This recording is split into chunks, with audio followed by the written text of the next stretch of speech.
A very good morning, student. So, again, we continue our chapter number 5, that is Principles of Inheritance and Variation. In today's class, we study some new topic, that is what? That is mutation. Okay, so let's start today's class.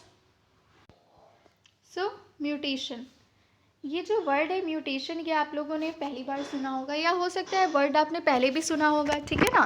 तो देखो, mutation में हमको study किसकी करनी है? Mutation में हम इस चीज़ की स्टडी करते हैं। अभी हम जो चैप्टर पढ़ रहे हैं that is principles of inheritance and variation, इसमें हम पूरा जेनेटिक लेवल पे स्टडी कर रहे हैं, ठीक है ना। जेनेटिक लेवल पे स्टडी करना मीन्स व्हाट? मतलब हम अपने जेनेटिक मटेरियल पे बेस्ड स्टडी कर रहे हैं। ओके, हम लोगों का जेनेटिक मटेरियल क्या है? तो आप सभी को पता है हमारा जेनेटिक मटेरियल क्या है? डीएनए है, ठीक है ना। तो ये जो डीएनए है, डीएनए के कुछ सीक्वेंसेस होते हैं। आपको डीएनए के बारे में नेक्स्ट चैप्टर में आप डीएनए के बारे में बहुत ही ब्रीफ स्टडी करोगे, क्योंकि जो नेक्स्ट चैप्टर है वो डीएनए से रिलेटेड ही है। Okay, molecular basis of inheritance. तो उसमें आप ये सब चीज़ों की बहुत अच्छे से स्टडी करोगे। बस अभी आप ये याद रखो कि हम डीएनए का स्ट्रक्चर देखते हैं, जैसे कि ये डीएनए का स्ट्रक्चर है। ओके, तो डीएनए के स्ट्रक्चर में आपने देखा होगा कि डीएनए में बेस पेयर्स प्रेजेंट होते हैं। इस तरह से हर एक जो हेलिक्स है उसके बीच में क्या होते हैं? 10 बेस पेयर्स होते हैं, इस तरह से, ठीक है ना। मैंने 10 नहीं बनाए, बट आपको इमेजिन करना है कि कितने बेस पेयर्स होते हैं? 10 बेस पेयर्स होते हैं। तो इनके सीक्वेंस में कुछ चेंजेस आ जाता है या कोई पार्ट डिलीट हो जाता है डीएनए का, है ना। तो अगर डीएनए में कोई भी चेंजेस आएगा, डीएनए में कोई भी चेंजेस आएगा तो क्या होगा? जो फिनोटाइपिक कैरेक्टर है और जो हमारा जीनोटाइपिक कैरेक्टर है उसमें कुछ ना कुछ चेंजेस आएंगे। क्यों आएंगे चेंजेस? तो हमने जब लॉ ऑफ पढ़ रहे थे, मैंडल्स ने जो इतने सारे लॉ बताए, law of dominance, law of independent assortment, law of segregation, तो उसमें आपने देखा कि जो भी क्रॉसिंग हो रही थी उससे जीनोटाइपिक और फिनोटाइपिक रेशियो में कितने चेंजेस आते हैं, ठीक है ना। तो देखो, अगर डीएनए में कोई चेंजेस आएगा तो आपको पता है कि जो क्रोमोसोम है, क्रोमोसोम के अंदर क्या होता है? मतलब क्रोमोसोम को जब हम कॉइल जो स्ट्रक्चर है उसको जब हम खोलते हैं तो क्या होता है? डीएनए बनता है। और डीएनए का यूनिट क्या है? आपका जीन है, ठीक है ना। डीएनए का यूनिट क्या है? जीन है। तो अगर डीएनए में कुछ चेंजेस आएगा तो जीन में चेंज आएगा। ओके, इतना तो समझ में आ ही रहा है आपको, है ना। डीएनए में कुछ चेंज आएगा तो जीन में आ रहा है चेंज। क्यों भाई? क्योंकि जीन से ही तो मिलकर डीएनए बना है। मतलब जीन अगर चेंज हो रहा है तो ही डीएनए में कुछ ना कुछ ऑल्ट्रेशन दिख रहे हैं हमको, कुछ ना कुछ चेंजेस दिख रहे हैं, ठीक है। तो अब डीएनए में चेंजेस हो गए, है ना, जीन में चेंज हो गया। अब जीन में अगर कोई चेंज हो रहा है, जीन्स में अगर कोई चेंज हो रहा है, उसी की वजह से तो हमारे फिनोटाइपिक कैरेक्टर्स भी चेंज होंगे, ठीक है ना। क्योंकि हम लोगों में जो भी चीज़ें अपीयर हो रही हैं, जो भी, जैसे हमारे हेयर का कलर ब्लैक दिख रहा है, हमारे आई बॉल जो है वो ब्लू है, या जो भी कलर है, ये सब किसकी वजह से? जीन्स की वजह से है, जो भी हमको हमारे पेरेंट्स से मिले हैं उस लेवल पे है, ठीक है ना। तो अगर डीएनए में कोई भी चेंजेस आएगा तो चेंज किस में दिखेगा हमको? जीनोटाइपिकली तो चेंज दिखेगा ही, साथ में जो फिनोटाइपिक कैरेक्टर है, मतलब सामने से कोई फिजिकली कैसे दिखाई दे रहा है, कैसे अपीयर हो रहा है, उसमें भी क्या दिखेगा हमको? डिफरेंस दिखेगा, चेंजेस दिखाई देंगे। ओके, तो ये जो डीएनए के सीक्वेंसेस में चेंजेस होते हैं या डीएनए का कोई पार्ट डिलीट हो जा रहा है या उसमें कोई चीज़ ऐड हो जा रही है, उसमें कुछ ऑल्ट्रेशन हो जा रहा है, तो इसी को हम क्या कहते हैं? इसी को हम कहते हैं म्यूटेशन। ओके, तो ये मैं बस आपको एक थोड़ा सा ओवरव्यू दे रही थी कि म्यूटेशन एक्चुअल में क्या होता है, क्योंकि म्यूटेशन आपके लिए न्यू वर्ड है। तो देखो, म्यूटेशन से फैमिलियर करवाने के लिए तो अभी आप देख रहे हो अभी कौन सा सीज़न चल रहा है? पैंडेमिक सीज़न, जिसमें कि कोविड-19 इतना ज़्यादा स्प्रेड हो चुका है ना। तो देखो, ये जो कोविड-19 को कॉज करने वाला वायरस है, कौन सा वायरस है? कोरोना वायरस, ठीक है ना। तो देखो, आपने न्यूज़ सुन रहे होगे तो आप सुने होगे कि ये जो कोरोना वायरस है ये पहले भी आ चुका है, ठीक है ना। तो लेकिन पहले जब ये आया था तब ये ज़्यादा इन्फेक्शियस किसके लिए था? एनिमल्स के लिए था। मतलब तब वो बैट वगैरह में ही जो थे उनको ही प्रॉब्लम कॉज करता था, उसमें ही डिजीज़ कॉज करता था। बट अब जो ये कोरोना वायरस है, ये इसका क्या फॉर्म है? ये इसका म्यूटेटेड फॉर्म है। मतलब वो जो कोरोना वायरस है उसके जेनेटिक लेवल पे कुछ ना कुछ चेंजेस हो गया है, जिसकी वजह से ये इतना ज़्यादा स्ट्रॉन्ग हो गया है कि ये ह्यूमंस को हार्म पहुंचा रहा है। ओके, तो इस चीज़ से आप इस म्यूटेशन को याद रख सकते हो।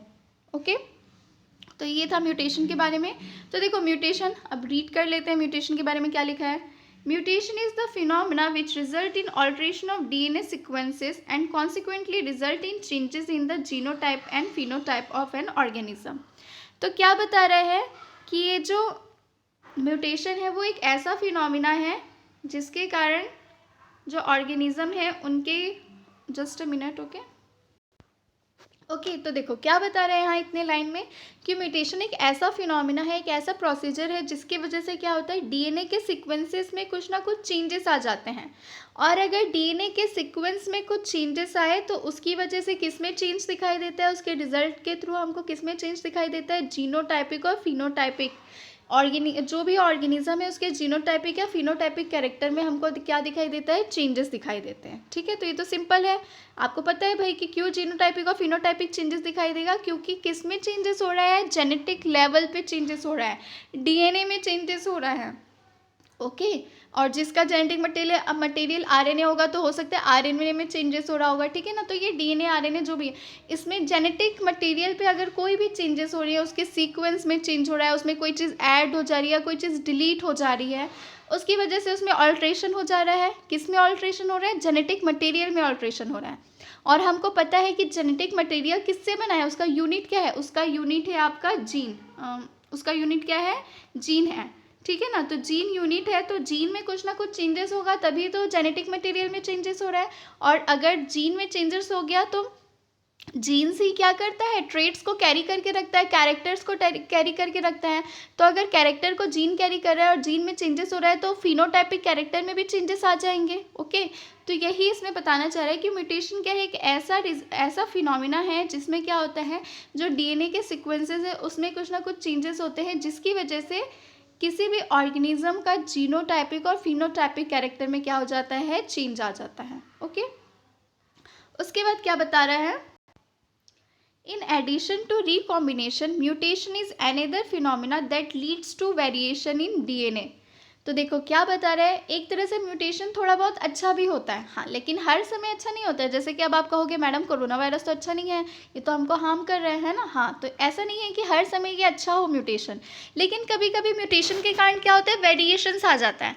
अब आप जैसे मैं एग्जाम्पल ले लेती हूँ आई कलर्स के, तो आप देखते हो जो हमारे आई बॉल होते हैं तो हैं तो सब ह्यूमंस, बट सब में कुछ ना कुछ डिफरेंस दिखाई देता है। जैसे कुछ के ब्लैक कलर के आई बॉल दिखाई देते हैं, तो कुछ के थोड़े ब्राउनिश कलर के होते हैं, कुछ के ब्लू कलर के होते हैं, तो कभी कभी तो ग्रीन भी दिख जा रहे हैं। तो ये जो डिफरेंट डिफरेंट कलर के आईबॉल्स है, ये किसका रिजल्ट है, ये म्यूटेशन के कारण हो रहा है।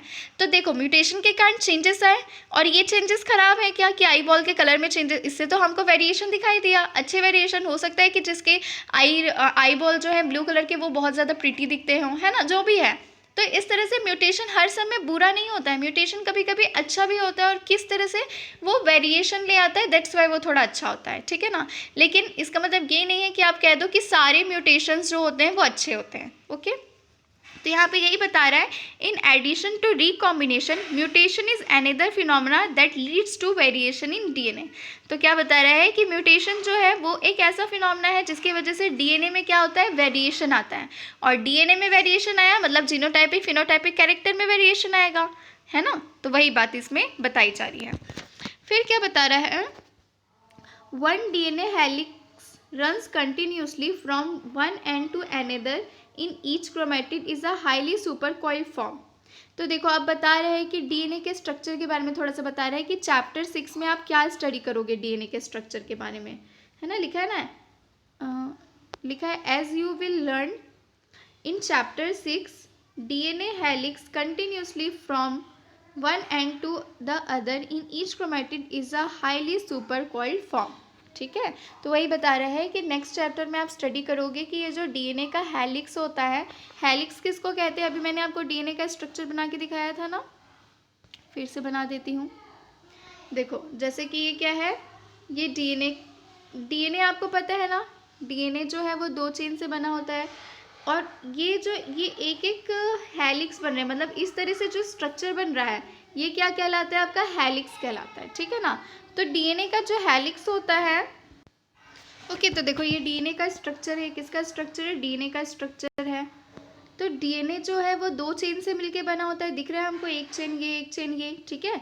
और ये जो डीएनए के चेन है कैसे कॉइल फॉर्म में है, आपको दिख रहे हैं, एक दूसरे को किस तरह से कॉइल किए हुए हैं, और इसके बीच में क्या होता है, ऐसे 10 बेस पेयर्स प्रेजेंट होते हैं, उसको हम क्या कहते हैं, 10 बेस पेयर, तो शॉर्ट में उसको 10 BP भी लिखते हैं। ठीक है ना, तो ये क्या बता रहा है, डीएनए का स्ट्रक्चर दिखा रहा है। तो अभी आपने जो लाइन पढ़ी उसमें यही सब चीज़ों को बता रहा है। तो क्या कह रहा है कि one DNA helix runs continuously from one end to the other in each chromatid in a highly super coiled form. Okay, तो वो जो आपने डीएनए का स्ट्रक्चर देखा उसी के बारे में, और बाकी नेक्स्ट चैप्टर में चैप्टर 6 जब आप पढ़ेंगे तो डीएनए का पूरे स्ट्रक्चर को आप पढ़ेंगे तो आपको ये सब चीज़ें और ज़्यादा अच्छे से क्लियर हो जाएंगी। ओके, फिर क्या बता रहा है, Therefore, loss, deletion or gain, insertion, duplication of a segment of DNA result in alteration in chromosomes। अब बता रहा है कि डीएनए के सीक्वेंस में कुछ ना कुछ चेंजेस आ जाते हैं, वो तो उसी को हम क्या कहते हैं, म्यूटेशन कहते हैं, ठीक है ना। तो देखो मैं तब से आपको बता रही थी ना कि अगर डीएनए के उसमें कुछ ऐड हो जाएगा या कुछ डिलीट हो जाएगा तो उसी को हम क्या कहते हैं, म्यूटेशन कहते हैं। तो वही बारे में यहाँ पे बता रहा है, क्या लिखा है, देयरफॉर लॉस, लॉस यानी कि कोई चीज़ डिलीट हो जाना, और गेन मतलब कोई चीज़ ऐड हो जाना, ठीक है ना, कोई सी चीज़ इंसर्ट हो जाना या किसी चीज़ का डुप्लीकेशन हो जाना, मतलब गेनिंग तो हो रहा है उसमें, किसी ना किसी चीज़ को एक्स्ट्रा आ रही है वो चीज़ें, ठीक है ना। तो वही बता रहा है, देयरफॉर लॉस और gain of a segment of DNA result in alteration in chromosomes.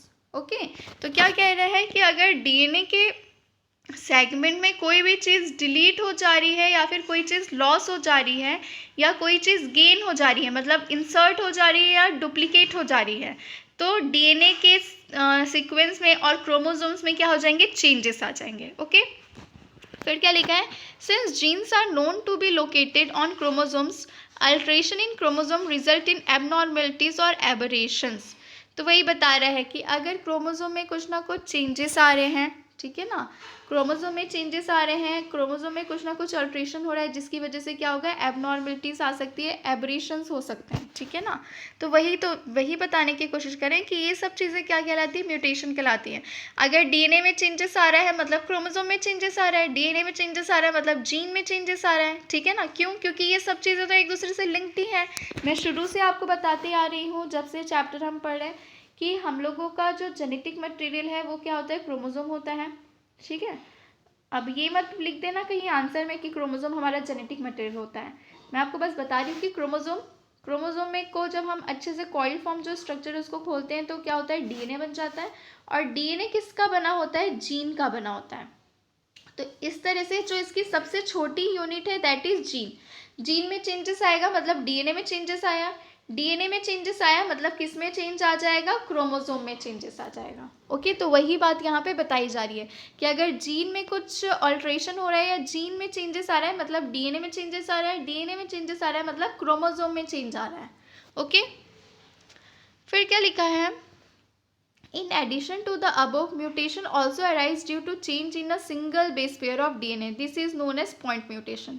तो देखो जब मैं आपको अभी स्ट्रक्चर बना के दिखा रही थी डीएनए का स्ट्रक्चर बना के मैंने आपको इस तरह से दिखाया था, उसमें मैंने आपको बीच में इस तरह के बेस पेयर बताए थे कि 10 बेस पेयर्स प्रेजेंट होते हैं, इस तरह के जो लाइनिंग स्ट्रक्चर हैं, ठीक है ना। तो अगर ये जो बेस पेयर है, ये जो सिंगल बेस पेयर है डीएनए का, इसमें कुछ ना कुछ चेंजेस आते हैं तो इस टाइप की म्यूटेशन को हम कहते हैं पॉइंट म्यूटेशन। तो देखो म्यूटेशन भी अलग अलग टाइप का होता है, पॉइंट म्यूटेशन होता है, फ्रेम शिफ्ट म्यूटेशन होता है, साइलेंट म्यूटेशन होता है, ठीक है ना। तो इस तरह से डिफरेंट टाइप के म्यूटेशंस होते हैं। तो अगर डीएनए के बेस पेयर में कुछ चेंज आ रहा है तो उस म्यूटेशन को हम क्या कहते हैं, उसको हम कहते हैं पॉइंट म्यूटेशन। मतलब डीएनए के जो ये बेस पेयर आपको दिखाई दे रहे हैं ना, यहाँ पे ये जो बेस पेयर दिखाई दे रहे हैं, इसमें अगर कुछ चेंजेस आ रहा है तो उस टाइप के म्यूटेशन को हम क्या कहेंगे, उसको हम कहेंगे पॉइंट म्यूटेशन। ओके, फिर देखते हैं और दूसरा टाइप का म्यूटेशन। तो देखो पॉइंट म्यूटेशन का एग्जांपल भी दिया है आपको, sickle cell anaemia. Sickle cell anaemia के बारे में भी आप नेक्स्ट चैप्टर में पढ़ेंगे, और सिकल सेल एनीमिया से आप लोग फैमिलियर होंगे ही, ठीक है ना। सिकल सेल एनीमिया में क्या होता है, जो आरबीसी है मतलब हम लोगों का जो रेड ब्लड सेल है वो क्या हो जाता है, सिकल शेप का हो जाता है, वो सिकुड़ जाता है, ठीक है ना। और उसके सिकुड़ने के कारण क्या होता है, प्रॉब्लम क्रिएट होती है, ठीक है, सिकल सेल एनीमिया की प्रॉब्लम होती है। तो खैर वो उसको हम नेक्स्ट क्लास में पढ़ेंगे, नेक्स्ट चैप्टर में पढ़ेंगे।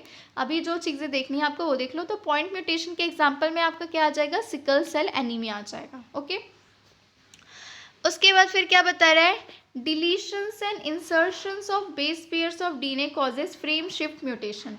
अब देखो अगर बेस पेयर डीएनए का जो बेस पेयर जिसको अभी हम बात कर रहे थे, ठीक है ना, ये डीएनए, उसमें ये जो बेस पेयर, ये जो डीएनए का जो बेस पेयर है, अगर इसमें कोई चीज़ डिलीट हो जा रही है, मतलब मैंने आपको बताया कितने बेस पेयर होते हैं, 10 बेस पेयर होते हैं, तो हो सकता है एक बेस पेयर डिलीट हो गया मतलब कितने हो जाएंगे, 9 बेस पेयर, या फिर एक बेस पेयर ऐड हो गया मतलब 11 बेस पेयर। तो अब भाई जो हम लोगों का नॉर्मल रेंज है, मतलब नॉर्मल हमको हमारे डीएनए में कितने बेस पेयर्स होने चाहिए, एक एक हेलिक्स में 10 बेस पेयर होने चाहिए, ठीक है ना। बट अगर डिलीट हो जाएगा तो 9 हो सकता है, 8 हो सकता है, कुछ भी हो सकता है। ऐड हो जा रहा है तो शायद हो सकता है 11 हो जाए या 12 हो जाए। तो देखो कोई भी चीज़ नॉर्मल रेंज से बढ़ रही है या घट रही है तो प्रॉब्लम तो क्रिएट होगा, ठीक है ना, होगा कि नहीं। तो इस टाइप का अगर डीएनए के बेस पेयर में चेंजेस आ रहे हैं तो उसको हम क्या कहते हैं, फ्रेम शिफ्ट म्यूटेशन कहते हैं, ठीक है। उस म्यूटेशन को हम क्या कहते हैं, फ्रेम शिफ्ट म्यूटेशन। तो आपको याद रखना है कि डीएनए के बेस पेयर में अगर कोई चीज़ डिलीट हो जा रही है, मतलब बेस पेयर डिलीट हो रहा है या कोई बेस पेयर ऐड हो जा रहा है, तो उसको हम क्या कहते हैं, फ्रेम शिफ्ट म्यूटेशन कहते हैं। पॉइंट म्यूटेशन हम क्या कह रहे थे, कब कह रहे थे, जब डीएनए के सिंगल बेस पेयर मतलब एक ठोक बेस पेयर में अगर कुछ चेंज आ रहा था, ठीक है ना, एक बेस पेयर में कुछ चेंजेस आ जा रहा था, तो हम कौन सा म्यूटेशन कह रहे थे, उसको हम कह रहे थे पॉइंट म्यूटेशन। लेकिन यहाँ पे फ्रेम शिफ्ट म्यूटेशन में क्या हो रहा है, डीएनए के जो बेस पेयर्स हैं इतने सारे, इसमें एक बेस पेयर ऐड हो जा रहा है या एक बेस पेयर डिलीट हो जा रहा है, तो उसको हम क्या कह रहे हैं, फ्रेम शिफ्ट म्यूटेशन कह रहे हैं, ओके। फिर क्या बता रहा है, the mechanism of mutation is beyond the scope of this discussion. तो बता रहा है कि भाई ये जो म्यूटेशन है ये इतना बड़े लेवल का है कि जितना भी हम डिस्कस कर ले सब कम ही है, ठीक है ना। However there are many chemical and physical factors that induce mutation. तो देखो ये म्यूटेशन किसकी वजह से हो जाता है, केमिकल फैक्टर्स के कारण, फिजिकल फैक्टर्स के कारण, मतलब आउटसाइड इन्वायरमेंट भी म्यूटेशन कॉज करने के लिए रिस्पॉन्सिबल है। आप देखते हो ना ओजोन का लेयर जो है वो क्या हो रहा है, डिप्लीट होते जा रहा है। ओजोन लेयर डिप्लीट होने की वजह से भी क्या होता है, म्यूटेशन हो जाता है, ठीक है ना। तो देखो वही बताने की कोशिश करें कि म्यूटेशन किसी भी रीज़न से हो सकता है, कोई भी केमिकल का मतलब कोई भी केमिकल की वजह से हो सकता है, या कोई एक्सटर्नल फैक्टर की वजह से, मतलब रेडिएशंस हैं, रेज हैं, उनकी वजह से भी हो सकता है, कोई फिजिकल फैक्टर की वजह से भी हो सकता है, ओके। तो और ऐसी चीज़ें जो म्यूटेशन कॉज करती है, मतलब ये chemical factor, physical factor, external factor, ये क्या कहलाती हैं, ये कहलाती हैं म्यूटाजेंस, ठीक है ना। ऐसी चीज़ें जो कि क्या करिए, म्यूटेशन कॉज करिए, उसको हम क्या कहते हैं, म्यूटाजेंस कहते हैं। तो म्यूटाजेंस किसको कहेंगे, केमिकल और फिजिकल फैक्टर या फिर एक्सटर्नल फैक्टर को, ओके। फिर क्या बता रहा है, UV radiation can cause mutation in organism, it is a mutagen. तो जैसे एग्जांपल बता रहे हैं कि यूवी रेडिएशन जो है वो क्या करती है, वो भी म्यूटेशन कॉज करिए, स्किन में कुछ प्रॉब्लम कर दे रही है जो भी है, ठीक है ना। तो यूवी रेडिएशन भी म्यूटेशन कॉज करिए, तो यूवी रेडिएशन जो होगी वो क्या कहलाएगी, वो कहलाएगा आपका म्यूटाजन। क्यों, क्योंकि ये क्या करवा रहा है, म्यूटेशन करवा रहा है, ओके। तो ये था आपका म्यूटेशन का कॉन्सेप्ट, बहुत ही छोटे छोटे लेवल पे था, ठीक है ना। तो आपको बस ये याद रखना है कि म्यूटेशन क्या होता है। तो एक बार और मैं आपको रिवाइज करवा देती हूँ। म्यूटेशन क्या होता है, जब भी हमारे डीएनए में कुछ चेंजेस आ जाता है, मतलब हमारे जेनेटिक मटेरियल में कोई चेंजेस आ रहे हैं, तो उसको हम क्या कहते हैं, उसको हम कहते हैं म्यूटेशन। तो म्यूटेशन की वजह से हो सकता है कि कोई चीज़ ऐड हो जाए या कोई चीज़ डिलीट हो जाए, ओके। उसके बाद फिर हमने डिफरेंट टाइप के म्यूटेशंस देखे। कौन से दो टाइप के म्यूटेशन देखे हैं अभी आपने क्लास में, पॉइंट म्यूटेशन और दूसरा था आपका फ्रेम शिफ्ट म्यूटेशन। तो आपको बस यही दो म्यूटेशन अभी याद रखना है, ठीक है, पॉइंट म्यूटेशन और फ्रेम शिफ्ट। पॉइंट म्यूटेशन का आपका एग्जांपल हो जाएगा sickle cell anaemia. Frame shift mutation किसको कह रहे थे, जब बेस पेयर में कोई बेस पेयर ऐड हो जा रहा था या डिलीट हो जा रहा था, तो उसको हम क्या कह रहे थे, फ्रेम शिफ्ट म्यूटेशन कह रहे थे, ओके। उसके बाद फिर बता रहे हैं कि म्यूटेशन किसकी वजह से कॉज होते हैं। तो ऐसी चीज़ें जो म्यूटेशन कॉज करते हैं, ऐसे फैक्टर्स जो कि म्यूटेशन कॉज कर रहे हैं, उसको हम क्या कहते हैं, उसको हम कहते हैं म्यूटाजन। तो आपको याद रखना है, म्यूटाजन किसको कहेंगे, म्यूटाजन उन फैक्टर्स को कहेंगे जो कि म्यूटेशन कॉज कर रहे हैं, ओके। जैसे कि एग्जांपल आपको बताया यूवी रेडिएशंस, कोई भी केमिकल हो सकता है, कोई भी एक्सटर्नल फैक्टर हो सकते हैं, कुछ भी हो सकता है म्यूटाजेंस में, ओके। तो ये था आपका किसका कॉन्सेप्ट, म्यूटेशन का पूरा कॉन्सेप्ट। नेक्स्ट क्लास में मैं आपको इनहेरिटेंस ऑफ 2 जीन्स बताऊंगी, डाई हाइब्रिड क्रॉस के बारे में, okay. So today's class is over, thank you, have a nice day and keep studying.